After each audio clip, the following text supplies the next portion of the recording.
Sara abrió los ojos de pronto, aunque muy ligeramente. Yacía con el cuerpo adormecido entre densas y maduras sombras sobre un duro y frío suelo de roca. Para su sorpresa, consiguió sentarse y ponerse de pie con extrema ligereza. Desenfundó y empuñó su espada, y esta comenzó a irradiar una genuina luz blanca en cuanto recibió la orden mental de su portadora.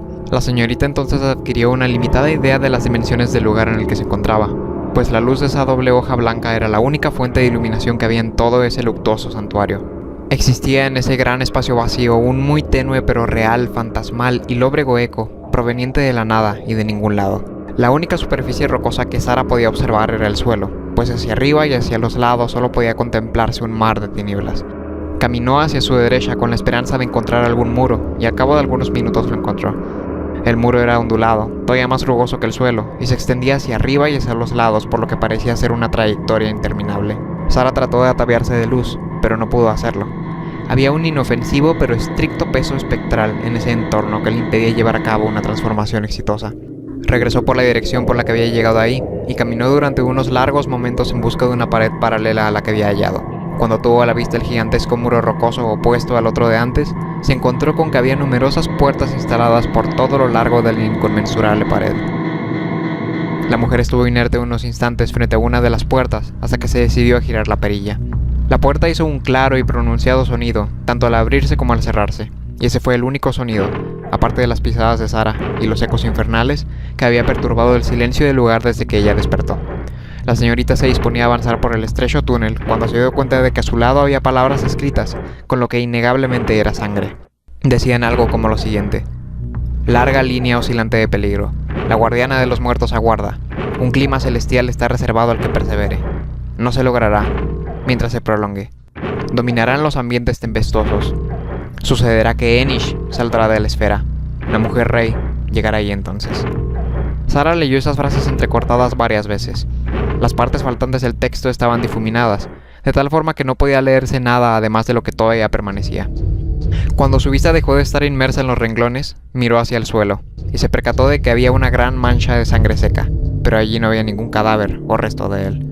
Avanzó con cierta lentitud a lo largo del pasaje, notando cómo éste se iba haciendo cada vez más grande hacia todas direcciones mientras caminaba.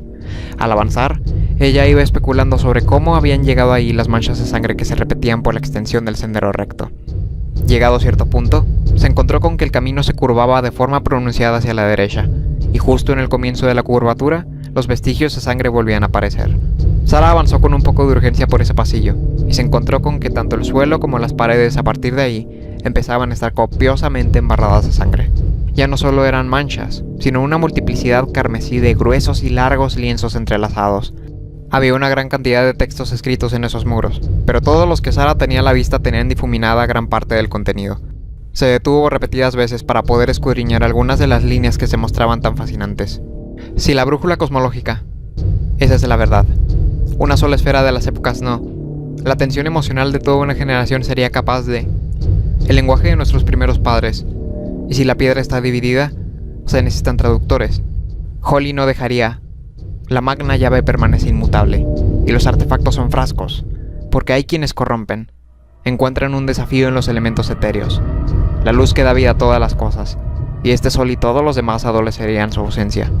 Esa radiación es la clave. Sara acabó por llegar a un umbral a partir del cual se desplegaba una red de caminos con paredes cortas que tenían por techo una muy alta, terrible y rocosa bóveda.